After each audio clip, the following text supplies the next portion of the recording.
सुप्रभात। माँ शारदे को नमन करते हुए बगरू महिला पीजी महाविद्यालय की ऑनलाइन कक्षाओं की कड़ी में सभी छात्राओं का हार्दिक स्वागत एवं अभिनंदन।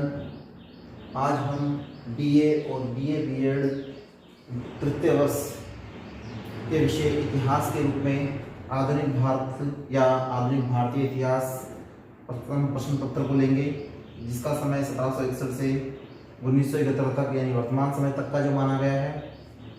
उसका टॉपिक जो है हमारा आज वो है 1857 की क्रांति एवं उसका स्वरूप। देखिए, आज हम मॉडर्न हिस्ट्री में अर्थात आधुनिक भारत के इतिहास में उस बिंदु पर चर्चा करेंगे जो भारत के लिए इतिहास में महत्वपूर्ण स्थान रखता है, क्योंकि 1857 की क्रांति अपने आप में इसलिए महत्वपूर्ण है क्योंकि इसके बारे में इतिहासकारों और विद्वानों के अनुसार अलग अलग तर्क और मतों के आधार पर इसका विश्लेषण करते हुए इसको उल्लेखित किया है कि आखिर 1857 की क्रांति क्या थी, किस रूप में थी। इसीलिए हम इस क्रांति को तो पढ़ेंगे, साथ में इसके स्वरूप को भी देखेंगे। तो ध्यान से शुरुआत करते हैं हम प्रस्तावना के रूप में कि 1857 की क्रांति कब घटित हुई और इसके घटने के पीछे क्या कारण रहे होंगे। हम एक एक पॉइंटों के आधार पर सभी की चर्चा करेंगे। तो देखिए, प्रस्तावना में 1857 की क्रांति आधुनिक भारत के इतिहास में एक अभूतपूर्व घटना है। अभूतपूर्व इसलिए कहेंगे क्योंकि इससे पहले भारत के इतिहास में ऐसा देखने को नहीं मिला और ये पहली बार था जिसमें भारतीयों का एकजुट होकर अंग्रेजों के विरुद्ध विद्रोह करना अपने आप में इस क्रांति के रूप में माना गया। भारत में अंग्रेजी साम्राज्य की जड़ें जो धीरे धीरे जम रही थी, उनको हिलाने में ये क्रांति अपने आप में अपना महत्वपूर्ण स्थान रखती है। कहा जाता है कि अंग्रेजी राज्य की स्थापना भारत में छल कपट और नियति, इसको कह सकते हैं गलत नियत के आधार पर, शोषण के आधार पर की गई थी। वे 7 समुद्र पार अर्थात यूरोप से आकर भी भारत में भारतीयों को उन्होंने गुलामी की जंजीरों में जकड़ लिया और इसी से क्रुद्ध होकर भारतीयों ने अंग्रेजों के प्रति अपना रोष और क्रोध जो व्यक्त किया, उसी प्रतिक्रिया को हम 1857 की क्रांति के नाम से जानते हैं। क्योंकि अंग्रेजों को हम भली भांति पढ़ रहे हैं, पिछले अध्याय में भी पढ़ा था हमने कि अंग्रेजों के प्रशासनिक जब कार्य पढ़े थे उसमें पढ़ा था कि 1600 में जब ईस्ट इंडिया कंपनी की स्थापना हुई, उसी समय वहाँ की सरकार ने या वहाँ की महारानी के द्वारा इसे प्रचार के लिए विदेशों में भेजा गया। 31 दिसंबर 1600 में इसकी स्थापना हुई। तत्पश्चात इसको एशियाई राष्ट्रों में, हमारे भारत में जब ये प्रवेश करी तो इसने भारत में बहुत से क्षेत्रों पर अपना प्रभुत्व स्थापित किया, जिसमें भारत के बंगाल, बिहार, मद्रास और उड़ीसा और इसके आसपास के क्षेत्रों पर इन्होंने प्रभुत्व करते हुए यहाँ तक कि जो कोठी स्थापित की वो सूरत में इन्होंने सबसे पहली कोठी स्थापित की और उसी के साथ इन्होंने अपना व्यापारिक कार्य शुरू किया और उस व्यापारिक कार्य को ही आगे बढ़ाते हुए इन्होंने भारत के राजनीतिक क्षेत्र में भी अपना योगदान देना शुरू किया। योगदान क्या हम ये कह सकते हैं कि उन्होंने अपना स्वार्थ सीधा करने के लिए उन्होंने राजनीति में हस्तक्षेप करना शुरू किया, न कि योगदान दिया। तो किस प्रकार सभी भारतीयों के द्वारा उनके प्रति जो क्रिया दिखाई गई वो 1857 के समय देखने को मिली, क्योंकि गवर्नर का काल जो था वो 1756 से ही चालू हो गया था, क्योंकि 1756 में गवर्नर बनने शुरू हुए थे और 1857 तक यानी क्रांति तक लगभग 13-14 गवर्नर बन चुके थे। इन्हीं गवर्नरों के काल में कंपनी में सुधार करने के लिए, क्योंकि जो ईस्ट इंडिया कंपनी भारत में आई थी, उस कंपनी ने अपना विकास करने के लिए व्यापारिक क्षेत्र के साथ साथ राजनीतिक क्षेत्र में भी अपना हस्तक्षेप शुरू किया। तो उन गवर्नरों का महत्वपूर्ण योगदान रहा, जिसमें हम शुरुआत करें शुरू के तो लॉर्ड क्लाइव जो था ये पहला गवर्नर था। इसने नींव मजबूत की, कंपनी की क्या मजबूत की, नींव मजबूत की, शुरुआत की, लेकिन उसको चरम सीमा पर पहुंचाने में जो महत्वपूर्ण योगदान दिया वो 1857 की क्रांति से पूर्व का जो है, जो 1848 से 1856 तक था, जिसका नाम क्या था, लॉर्ड डलहौजी। इसके द्वारा वो कार्य किया गया जिसके कारण भारत में भारतीयों के द्वारा अंग्रेजों का क्रोध देखने को मिला, क्योंकि लॉर्ड डलहौजी ने ऐसी कट्टर नीतियां लागू की जिससे वो घोर साम्राज्यवादी नीति के रूप में, प्रचारक के रूप में जाना गया।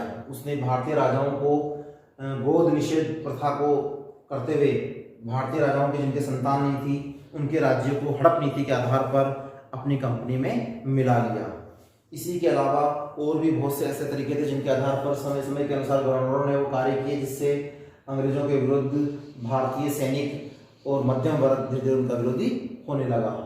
तो इसमें माना जाता है कि उनका विरोध जो हुआ वो 1857 में भले ही हुआ, लेकिन इससे पहले भी अंग्रेजों के विरुद्ध जो प्रतिक्रिया थी भारतीयों की वो कई जगह देखने को मिली। जिसमें सर्वप्रथम हम बात करें तो 1806 में वेल्लोर के सैनिकों ने कंपनी के विरुद्ध या कंपनी की सेना के विरुद्ध विद्रोह शुरू कर दिया। तो शुरुआत कहाँ से हुई थी? 1806 से हो गई थी। वेल्लोर जगह है, वहाँ के सैनिकों के द्वारा ब्रिटिश जो ईस्ट इंडिया कंपनी थी उसके विरुद्ध विद्रोह की शुरुआत कर दी गई थी। उसी के पश्चात फिर 30 अक्टूबर 1824 को कलकत्ता में बैरकपुर छावनी में विद्रोह हुआ। तो ये दूसरा घटनाक्रम था जिसमें हल्का फुल्का विद्रोह हुआ, वहीं से शुरू चालू हो गए। और तीसरा 1831 से 33 के समय कील विद्रोह जब आरंभ हुआ तब देखने को मिला। और तत्पश्चात 1848 में कांगड़ा व दातापुर के विद्रोह में देखने को मिला। यहाँ पर भी धीरे धीरे अंग्रेजों के विद्रोह हुए। तो ये विद्रोह की शुरुआत है जो 1806 से हुई थी, 24 में हुई, फिर 31 से 33 में, और उसके बाद बढ़ते हुए 1848 में कांगड़ा, दातापुर आदि का विद्रोह हुआ। और उसके पश्चात 1856 में संथाल विद्रोह हुआ। 1856 में कौन सा हुआ? संथाल। 1856 का विद्रोह जो था, संथाल जाति थी, उन्होंने भी विद्रोह किया। तो वो अपने आप में जो था वो महत्वपूर्ण था। इससे ये पता लगता है कि अंग्रेजों के विरोध में बहुत से लोग इकट्ठे हो गए थे और उन्होंने एक मंच बनाया जिसके आधार पर भारतीयों का अंग्रेजों के विरोध में विरोध करने का रास्ता तय हुआ। इन्हीं छोटे छोटे विद्रोहों के फलस्वरूप सैनिकों ने मिलकर उत्तर भारत में अंग्रेजों के विरुद्ध क्रांति की पृष्ठभूमि तैयार की। उसी के फलस्वरूप अगले ही वर्ष 56 में संथाल विद्रोह हुआ। उसी के अगले साल, अगले ही वर्ष 1857 में अंग्रेजों के विरुद्ध यह क्रांति आरंभ हुई। इस क्रांति को सैनिक क्रांति का दर्जा दिया गया, जिसके लिए अनेक कारण उत्तरदायी थे। इस क्रांति को सैनिक क्रांति इसलिए कहा जाता है क्योंकि सैनिकों के द्वारा इसको शुरुआत किया गया, आरंभ किया गया, इसलिए इसको सैनिक क्रांति का दर्जा दिया गया। कई बार इसके नाम को लेकर लोग अलग अलग मत देते हैं, इसलिए इसको भारत का पहला स्वतंत्रता संग्राम भी कहते हैं, इसको सैनिक क्रांति भी माना जाता है और भारत का पहला नेशनल मूवमेंट के नाम से भी अंग्रेजी में इसको जाना जाता है। तो देखिए अब पढ़ेंगे हम नंबर 2 पे कि आखिर ये क्रांति जो हुई सैनिकों के द्वारा आरंभ की गई वो क्यों की गई, क्या कारण थे। तो 18 क्रांति के कारणों की चर्चा करेंगे। हमारा दूसरा पॉइंट है ये प्रस्तावना के बाद कि क्रांति जो हुई उसके कौन कौन से कारण थे। तो देखिए कारणों को हमने 7 भागों में बांट रखा है। पॉइंट वाइज चलते हैं। सबसे पहला कारण हमारा 18 क्रांति का जो माना जाएगा, जो महत्वपूर्ण है, वो है राजनीतिक कारण। क्या कारण है? राजनीतिक कारण। राजनीतिक कारण क्या था? 18 क्रांति के लिए राजनीतिक कारण में हम ये कह सकते हैं कि लॉर्ड डलहौजी की साम्राज्यवादी जो नीति थी वो घोर साम्राज्यवादी नीति के रूप में थी और वही इसका मुख्य कारण बनी, जिसकी वजह से भारत में भारतीय राजाओं के द्वारा रोष प्रकट करते हुए क्रांति का सहारा लिया गया। माना जाता है कि डलहौजी ने साम्राज्य विस्तार के लिए गोद निषेध प्रथा के आधार पर यहाँ के राजाओं, जो हिंदू राजा थे, उन पर कुशासन का आरोप लगाकर भारत में अधिकांश राज्यों को क्या कर लिया? अपने अधीन कर लिया। इसका उदाहरण कौन है? अवध। अवध जो था वो इसका उदाहरण था। अवध के नवाब जो थे, है ना, वहाँ के नवाब जो थे, उन नवाब को कुशासन का आरोप लगाकर गद्दी से हटाकर उनको पेंशन देकर स्वयं ने वहाँ पर प्रशासनिक अधिकार कर लिया। तो इससे ये पता लगता है कि लॉर्ड डलहौजी जो थे उन्होंने अपनी घोर साम्राज्यवादी नीति के आधार पर राजनीतिक दृष्टि से भारत पर अपना प्रभुत्व बढ़ाने का प्रयास किया। ठीक है, तो पहला कारण हो गया राजनीतिक कारण। दूसरा कारण है प्रशासनिक कारण। प्रशासनिक कारण में वो नीतियां आएगी जो अंग्रेजों के द्वारा भारत में लागू की गई और भारतीयों पर वो भारी पड़ी। माना जाता है कि अंग्रेजों ने भारत में आरंभ से ही प्रशासन में भेदभाव की नीति को अपनाया। लॉर्ड कॉर्नवालिस के काल में देखने को मिलता है कि उन्होंने भारतीयों पर अविश्वास जताया, साथ ही साथ उसने रंगभेद की नीति व भारतीयों अदालतों में भी विदेशी जजों की नियुक्ति करना, ये अपने आप में किस बात का प्रमाण था? प्रशासनिक भेदभाव का। उन्होंने क्या किया? प्रशासन में भेदभाव, अर्थात भारतीय व्यक्तियों के मामले सुनने के लिए विदेशी जजों की नियुक्ति की गई, जो अपने आप में अनुचित था। भारतीयों के साथ रंगभेद की नीति को अपनाया गया, जो बिल्कुल अनुचित था। साथ ही कॉर्नवालिस के समय ये देखने को मिला कि उच्च पदों पर उसने भारतीयों के बजाय अंग्रेजों को नियुक्त किया, अर्थात भारतीयों में अविश्वास दर्शाया। किसानों को मुक्त भूमि देने के बाद भी उनसे कर वसूल किया गया, किसानों की भूमि को जमींदारों के हवाले कर दिया गया। तो ये अपने आप में एक प्रशासनिक भेदभाव के उदाहरण है, जिसके आधार पर भारतीय किसानों और भारतीय जनता में अंग्रेजों के प्रति रोष और क्रोध इस क्रांति के रूप में उभर कर निकला। तो दूसरा कारण हो गया प्रशासनिक, जिसमें प्रशासन के आधार पर अंतर करना, भेदभाव किया गया। तीसरा है सामाजिक कारण। सामाजिक कारण की चर्चा करें तो देखते हैं कि भारतीय समाज में अंग्रेजों के जनजीवन का बहुत गहरा प्रभाव पड़ा, क्योंकि अंग्रेजों ने अपनी कल्चर को भारत में इस प्रकार प्रसारित किया कि जिससे कि भारतीय जल्दी से अपनी संस्कृति को क्या कर सके, भूल सके। कहा जाता है कि कुछ समय के लिए भारतीय लोग अंधाधुंध होकर पाश्चात्य संस्कृति को अपनाने लगे, क्योंकि पाश्चात्य संस्कृति वो संस्कृति थी जो पश्चिमी राष्ट्रों की थी, और यूरोप और उसके इंग्लैंड वगैरह जो देश है वो हमारे पश्चिम में है, इसलिए उसको पाश्चात्य संस्कृति के नाम से जानते हैं। तो पाश्चात्य संस्कृति में जैसे रहन सहन, खान पान आदि के आवरण में परिवर्तन किया, यहाँ तक कि संपत्ति और उत्तराधिकार के नियमों के साथ भी अंग्रेजों ने भारतीयों के साथ क्या किया, छेड़छाड़ की। उन्होंने यहाँ के जो संपत्ति के अधिकार थे और उत्तराधिकार के जो नियम थे, उत्तराधिकार का जो नियम था उस नियम को क्या कर दिया, बदलाव करने का प्रयास किया। तो ये अपने आप में सामाजिक परिवर्तन को देखने को मिलता है। भारतीय शिक्षा में भी उन्होंने अंग्रेजी शिक्षा को अनिवार्य कर दिया।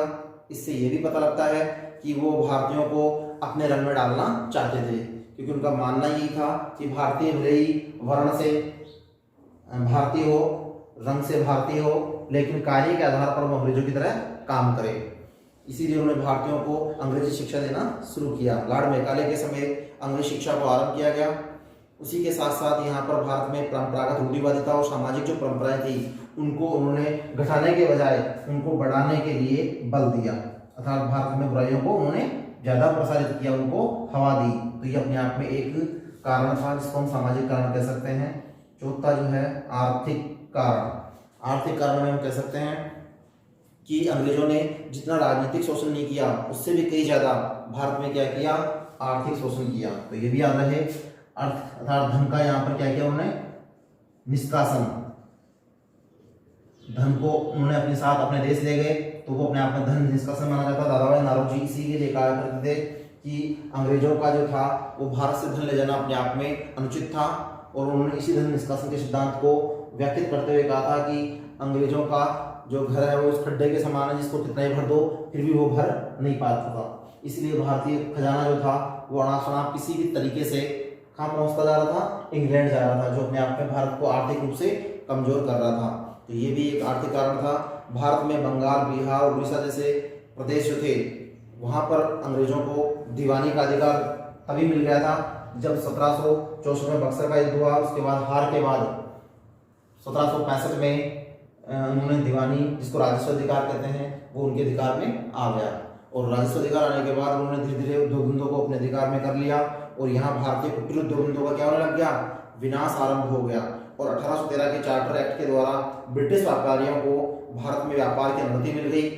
1824 में मुक्त व्यापार की नीति लागू कर दी गई, और देखते देखते भारत में उद्योग और व्यापार कमजोर होने लगे, कारीगर बेकार हो गए, कृषि कार्य में जो था वो भी कार्य कम हो गया, क्योंकि किसानों पर कई प्रकार के कर लाद दिए गए, उनकी भूमि को जमींदारों को दे दिया गया। इसी कारण किसान और कारीगर अंग्रेजों के विरुद्ध होकर उन्होंने क्रांति करने का निश्चय किया। तो ये था आर्थिक कारण, जिसमें किसान भी है और कारीगर भी है, जिन्होंने मिलकर अंग्रेजों के विरोध में विद्रोह किया।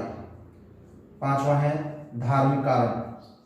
देखिए 18 की क्रांति का धार्मिक कारण ये कहता है कि अंग्रेजों ने भारत में ईसाई धर्म को प्रसारित करने का प्रयास किया।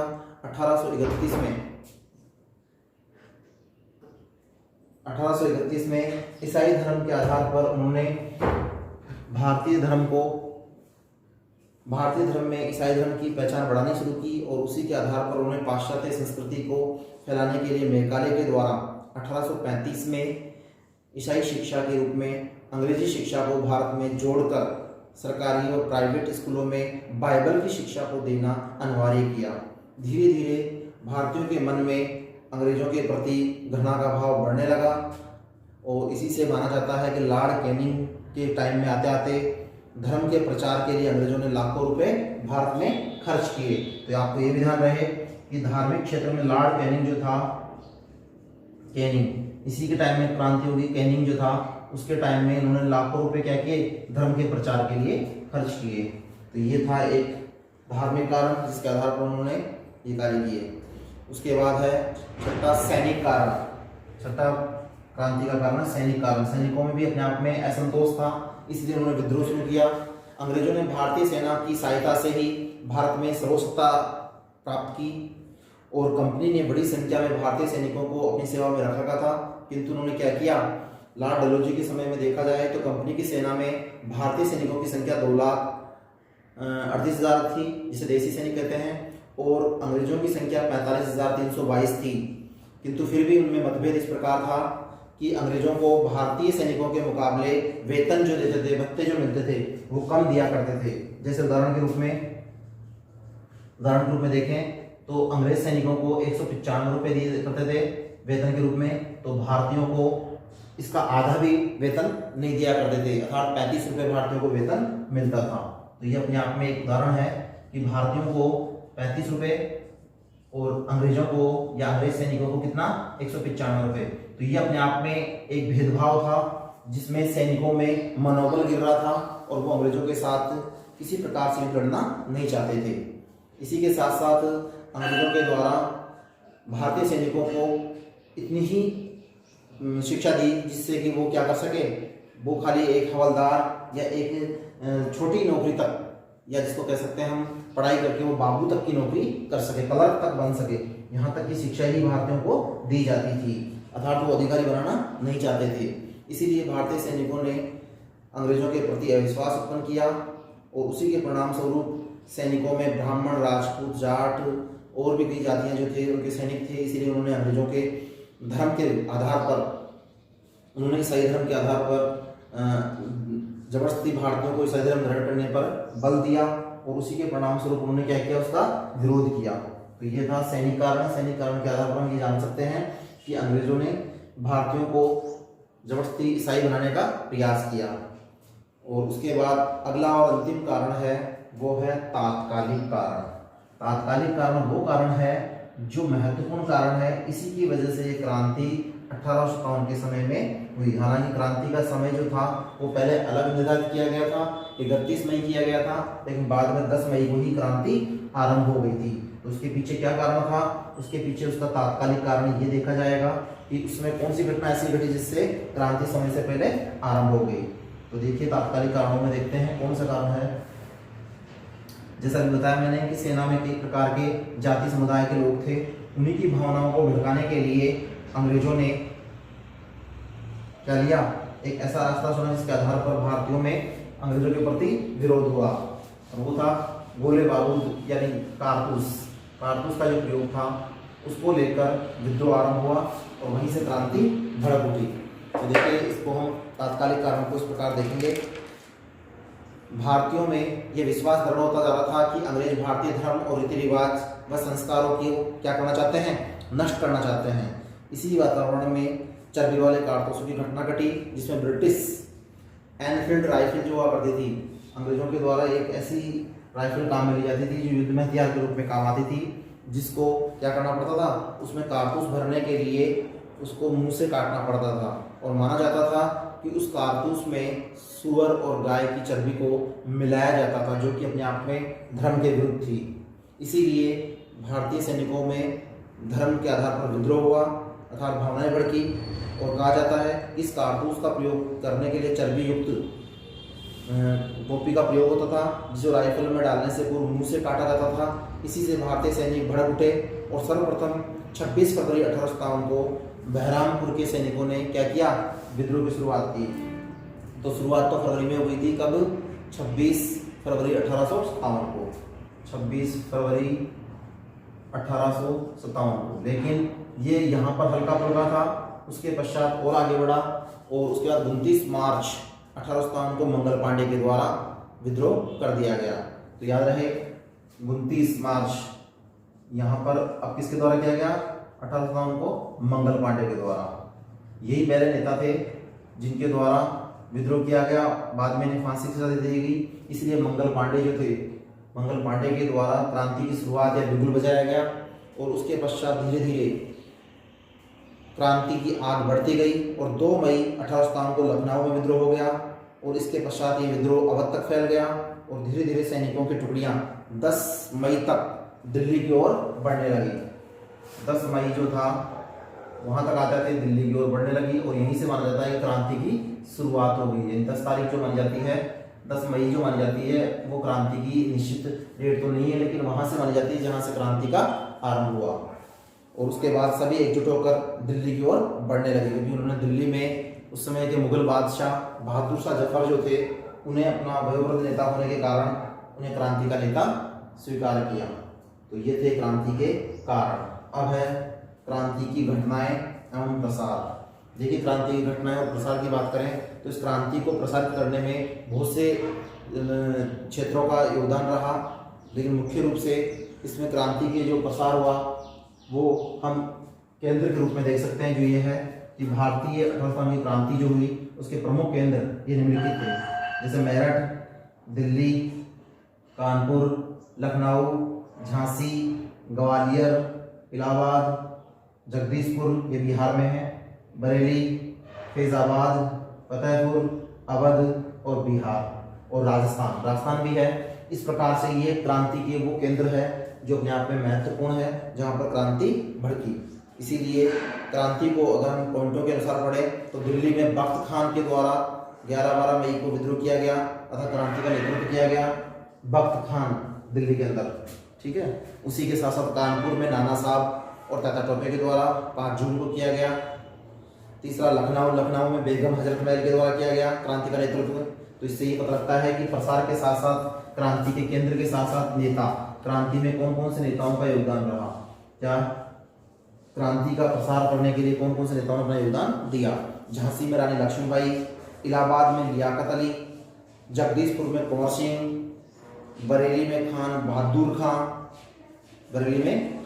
खान, फैजाबाद में मौलवी अहमदुल्ला और फतेहपुर में अजीमुल्ला और इसी प्रकार राजस्थान में तात्या टोपे का उल्लेखनीय योगदान रहा। तो ये थे क्रांति के प्रमुख केंद्र और उन क्रांति के केंद्रों में वहाँ नेतृत्व करने वाले क्रांति के प्रमुख नेता।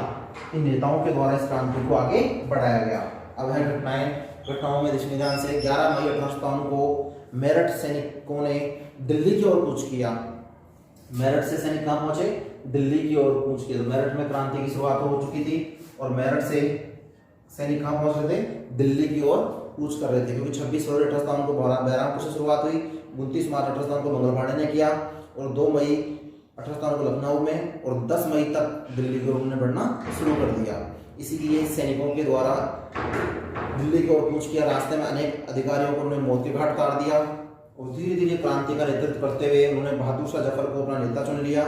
प्रारंभ में बहादुर शाह ने इसे अस्वीकार किया, किंतु बाद में विद्रोहियों का दबाव पड़ने के कारण उन्होंने नेता बनना स्वीकार कर लिया और कुछ ही दिनों में उत्तरी भारत में अधिकांश क्षेत्रों में विद्रोह फैल गया। तो आपको ये भी याद रहे कि ये क्रांति जो फैली वो उत्तर भारत में विशेष थी, क्योंकि कई बार हम जब क्रांति के असफलता के कारण पढ़ेंगे तो उनमें आएगा कि क्रांति पूरे भारत में नहीं फैल पाई थी। कुछ लोगों को तो इस क्रांति का पता भी नहीं था, इसलिए इस क्रांति का मुख्य केंद्र जो रहेंगे वो उत्तर भारत के विशेष रहेंगे, ठीक है। तो इसीलिए भारत में अधिकांश क्षेत्र जो थे वो विद्रोह में, वहां पर अंग्रेजों के विरुद्ध विद्रोह हो गया। जैसे नाना साहब ने कानपुर में, बुंदेलखंड और झांसी में लक्ष्मीबाई ने, मध्य भारत में तात्या टोपे ने, बिहार में और जगदीशपुर में कुंवर सिंह ने आदि विद्रोह का नेतृत्व किया और इस प्रकार भारत में अनेक क्षेत्र विद्रोह के केंद्र बन गए। तो ये थे विद्रोह के केंद्र और क्रांतिकारी नेता। अब है क्रांति का दमन। क्रांति का दमन किस प्रकार किया अंग्रेजों ने, ठीक है। तो देखिए, क्रांति की व्यापकता को देखकर उसके अनुमान के आधार पर कह सकते हैं कि अंग्रेजों ने एक बार तो इस क्रांति को देखकर घबरा गए, किंतु बाद में उन्होंने अपने आप को संभालते हुए क्रांति का दमन करने का शुरुआत दिल्ली से किया। हेनरी के नेतृत्व में अंग्रेजी सेना ने दिल्ली की ओर बादशाह व उसकी सेना को परास्त किया। 20 सितंबर 1857 तक दिल्ली के अधिकांश भाग पर अंग्रेजों का अधिकार या कंपनी का अधिकार हो गया। बादशाह को अपदस्थ कर दिया अर्थात उसे गद्दी से हटा दिया और भारत से निर्वासित करते हुए रंगून भेज दिया गया और 1862 में वहीं बहादुर शाह की मृत्यु हो गई। कहा जाता है कि अंतिम मुगल बादशाह था जिसको गद्दी से हटाकर कहाँ भेज दिया गया, रंगून भेज दिया गया। लास्ट में 1862 में उसकी वहीं पर मृत्यु हो गई। अंग्रेजों ने दिल्ली पर अधिकार करने के बाद निर्दोष व्यक्तियों को भी क्या किया, कत्लेआम करते हुए कई लोगों को मरवा दिया। दिल्ली को पूरी तरह से लूट कर जुलाई 1857 में अंग्रेजों ने कानपुर पर अधिकार कर लिया और आगे बढ़ते हुए राजस्थान में भी अलवर के क्षेत्र में विद्रोह को दबाकर राजस्थान से तात्या टोपे को क्या कर लिया, गिरफ्तार कर लिया और बाद में उन्हें भी फांसी की सजा दे दी गई। धीरे धीरे जनरल नील ने इलाहाबाद, बनारस, लखनऊ आदि पर भी अधिकार करते हुए अधिकांश विद्रोहियों का दमन कर दिया और इस प्रकार से देखते देखते अंग्रेजों ने 1857 की क्रांति को दबा दिया। तो ये था 1857 क्रांति का दमन, जिसकी शुरुआत दिल्ली से हुई और बाद में बढ़ते हुए आसपास के सभी क्षेत्रों पर अंग्रेजों ने पुनः वापस अपना अधिकार स्थापित कर लिया। अब है क्रांति का स्वरूप या उसका विश्लेषण। क्रांति क्या थी, किस रूप में थी, लोग इसे किस रूप में मानते हैं। तो देखिए क्रांति का स्वरूप, 1857 की क्रांति को विप्लव भी कहते हैं। विप्लव क्योंकि ये सफल नहीं हुआ इसलिए इसको नाम क्या दिया गया, विप्लव भी कहते हैं। तो विप्लव के रूप में माना जाता है अनेक विद्वानों के द्वारा। जो पहला है, जैसे इसको सैनिक विद्रोह की संज्ञा दी गई है। दूसरा, मुस्लिम सत्ता की पुनः प्राप्ति का प्रयास भी माना जाता है। तीसरा, इसे सामंतवादी प्रक्रिया भी माना जाता है। चौथा, प्रथम विप्लव के रूप में भी इसे देखा जाता है क्योंकि भारत में पहली बार ऐसा विप्लव हुआ था, इसलिए इसको प्रथम विप्लव की संज्ञा भी दी जाती है। उसी के साथ साथ भारत का पहला स्वतंत्रता संग्राम के रूप में भी इसको उल्लेखित किया जाता है, जिसके समर्थक में बहुत से हैं, जैसे वीडी सावरकर, जिन्हें विनायक दामोदर सावरकर कहते हैं। उनके द्वारा अपनी पुस्तक में इसे भारत का प्रथम स्वतंत्रता संग्राम माना गया है। तो याद रहे 1857 की क्रांति भारत का प्रथम स्वतंत्रता संग्राम माना गया है। किसके द्वारा? वीडी सावरकर के द्वारा। इसी के साथ साथ इसमें अशोक मेहता है, जिन्हें आलोक मेहता है, उन्होंने भी द ग्रेट रिवोल्ट के नाम से इसे संज्ञा दी है। इसी के द्वारा जवाहरलाल नेहरू ने भी इसे भारत का पहला स्वतंत्रता संग्राम स्वीकार किया है। तो भारत के पहले प्रधानमंत्री जो पंडित जवाहरलाल नेहरू थे, उन्होंने भी 1857 की क्रांति को भारत का पहला स्वतंत्रता संग्राम माना अर्थात नेशनल मूवमेंट स्वीकार किया है। इसी के साथ इसे कई विद्वानों के द्वारा एक सैनिक क्रांति की संज्ञा भी दी गई है अर्थात सैनिक विद्रोह की संज्ञा भी दी जाती है। तो ये अलग अलग इसके स्वरूप है जिनका विश्लेषण करने के बाद हम ये कह सकते हैं कि सारे देश में अंग्रेजों के विरोधी भावना के रूप में विद्रोह का जो किया गया वो अपने आप में एक जागरण था और उसी जागरण के लक्ष्य को लेकर भारतीयों के लिए यानी अपने देश के लिए पहला आंदोलन चलाया और ये आंदोलन अपने आप में क्या था? क्रांति के रूप में अर्थात स्वतंत्रता संग्राम के रूप में था।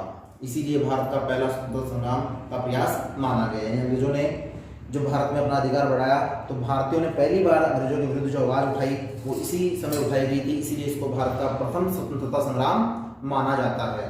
अब असफलता के कारण 1857 क्रांति आखिर असफल क्यों हुई?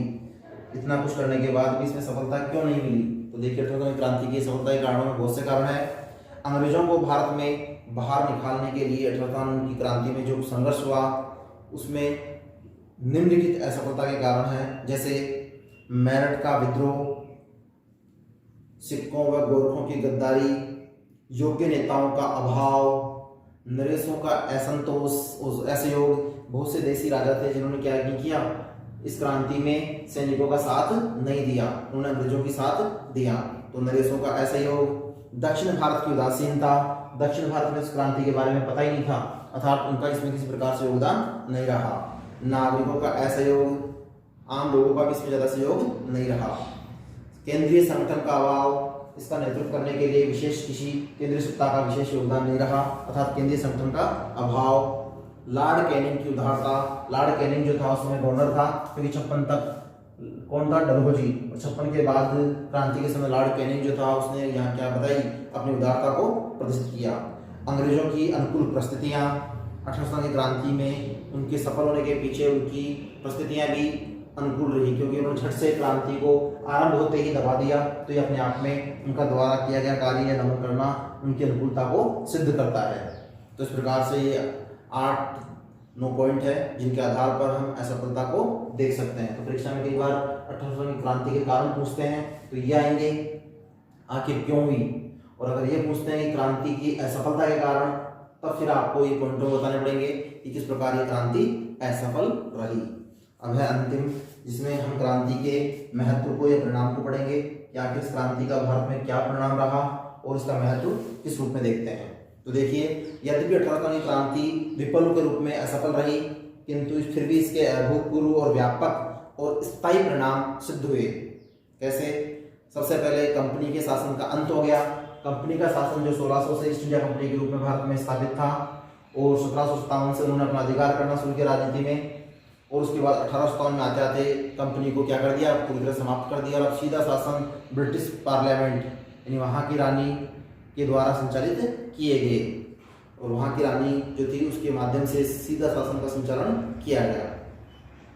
दूसरा, महारानी का घोषणा पत्र। महारानी ने 1858 में घोषणा पत्र जो जारी किया, उसके आधार पर ही ये सिद्ध किया गया कि अब ब्रिटिश कंपनी जो है, ईस्ट इंडिया कंपनी, वो पूरी तरह से क्या हो जाएगी, समाप्त हो जाएगी और सीधे यूरोप से इंग्लैंड से भारत में शासन का संचालन किया जाएगा।